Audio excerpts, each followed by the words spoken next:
आप सभी भाई बहनों को नमस्कार, शुभ संध्या। सार्थक government job point YouTube channel आप सभी लोगों का हार्दिक स्वागत करता है।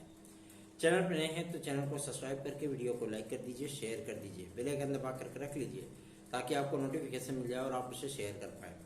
याद रखें, सार्थक government job point YouTube channel आप सभी भाई बहनों के लिए सदैव ही, चाहे खून बहाना हो या पसीना, है ना, इन सारी चीजों के लिए हम सदैव तत्पर रहते हैं कि हमारे भाई बहनों का यदि कुछ उद्धार हो जाए तो ज्यादा बेहतरीन से विकल्प निकल करके सामने आएंगे। आज मैं आप सभी लोगों को बता दूं कि लगभग 24 विद्यार्थियों के, ठीक है ना, वो फाइनल फाइल वो कोर्ट में सबमिट की गई है और इसमें बहुत से हमारे सीनियर भाई बहन भी हैं, ओबीसी से, एससी से, एसटी से, दिव्यांगजन भाई बहनों से, सभी वर्ग से इसमें भाई बहन हमारे सम्मिलित हैं। और वकील महोदय से हम लोगों ने वार्ता की है, हमने स्पेशली तौर पर उनसे वार्ता की है, तो उन्होंने इस बात को स्पष्ट किया है कि 2 हियरिंग इस पे जो है कंप्लीट की जाएगी। एक हियरिंग पे आदेश दिया जाएगा और दूसरी हियरिंग पे आप सभी लोगों का जो काउंसलिंग वगैरह है, पैनल वगैरह रिलीज करने के बाद जब नियुक्तियां मिल जाएंगी तो उसकी लिखित में सूचना कोर्ट में दायर की जाएगी। उसके बाद याचिका निस्तारित कर दी जाएगी।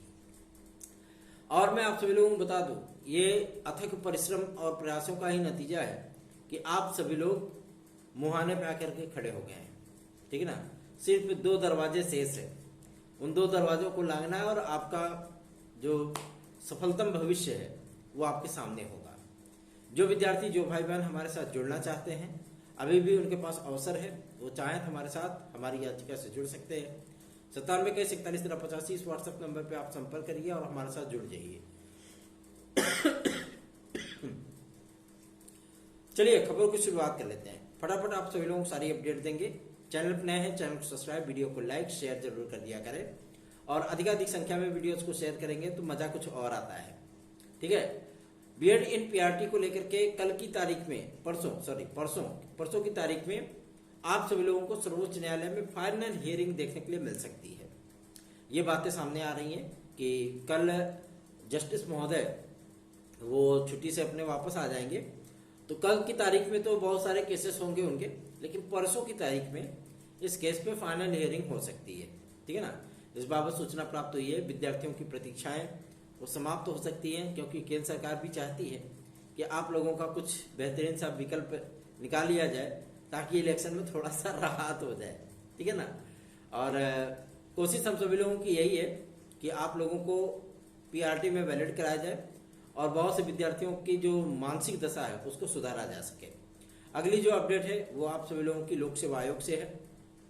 आज लोक सेवा आयोग में हम सभी लोग उपस्थित हुए थे, 4 लोग गए थे वहां पे और वहां पे वार्ता की गई है जन सूचना अधिकारी महोदय से और ये जानने का प्रयत्न किया गया है कि आखिर आपका लोक सेवा आयोग कब तक परीक्षा कैलेंडर जारी कर रहा है।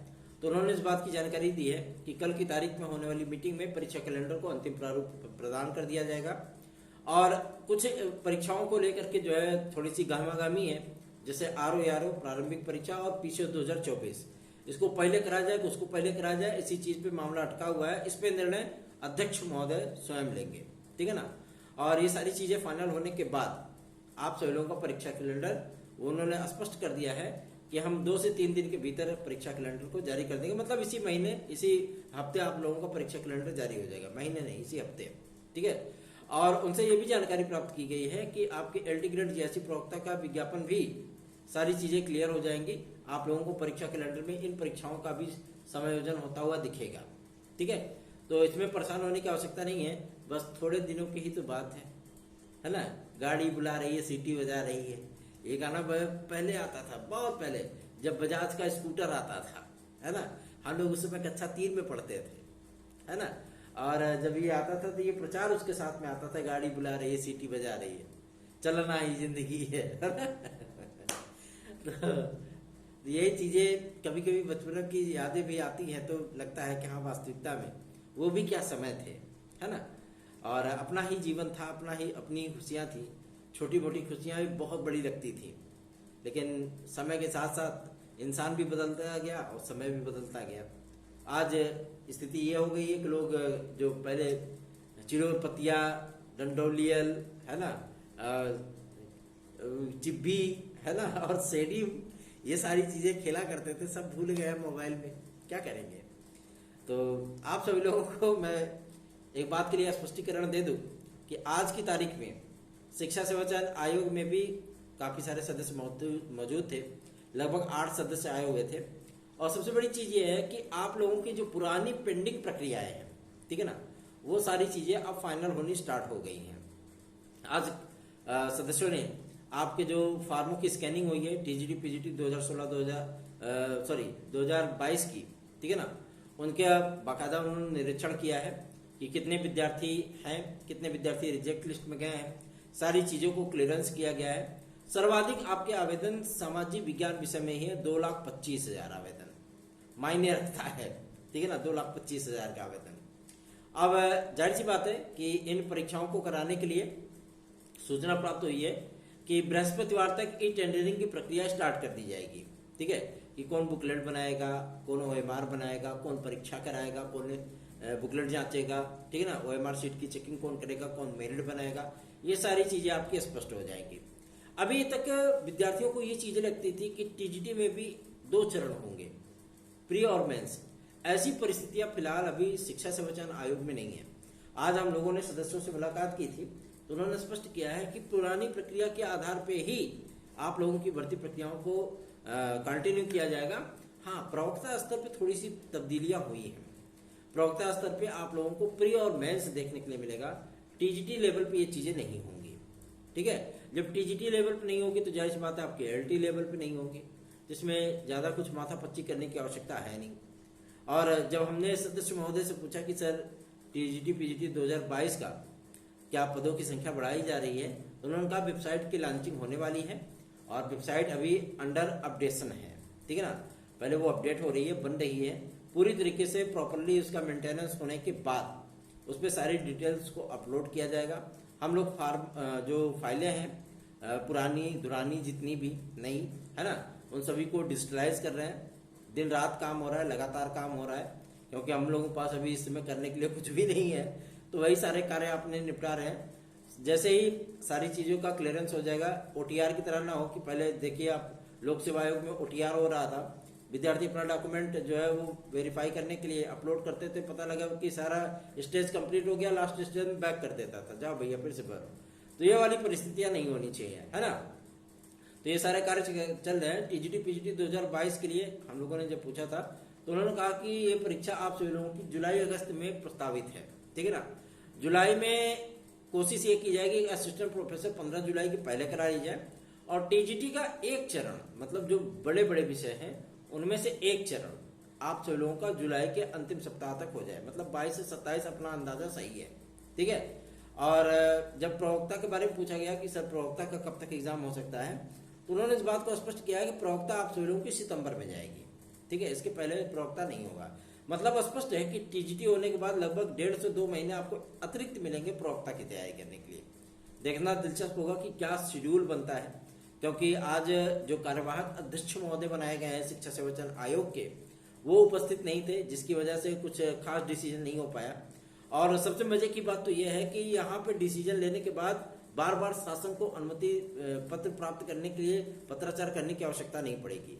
आयोग अपने आप में ही संपूर्ण है, ठीक है ना, इसके लिए आपको चिंतित होने की आवश्यकता नहीं है, निश्चिंत रहिए।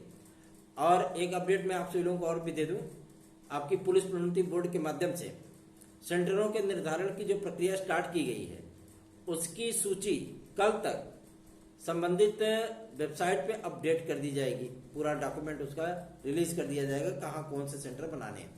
फिर उन सेंटरों की स्क्रूटनिंग होगी कि कौन से विद्यालय सेंटर बनाने लायक हैं, जो ब्लैक लिस्टेड होंगे, जो दूर दराज के इलाके में होंगे, जो गली कुचड़ में होंगे, है ना, ऐसे विद्यालयों को सेंटर बनाने से पुलिस प्रोन्नति बोर्ड परहेज करेगा। वही सेंटर बनाए जाएंगे जो आप सभी लोगों को मेन रोड पे होंगे, ठीक है, ताकि आसानी से सारी चीजों की सुगमता वहां पे बनी रहे।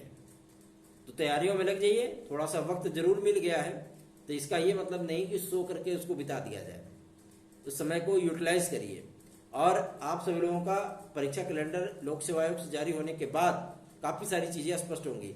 आज प्रतिनिधि सभाओं के माध्यम से हम सभी लोगों ने आदरणीय डिप्टी सीएम श्री केशव प्रसाद मौर्य जी को आयु सीमा की छूट आदि को लेकर के एक विस्तृत ज्ञापन दिया है और उनके सम्मुख अपनी समस्त पीड़ाएं हम लोगों ने रखी हैं।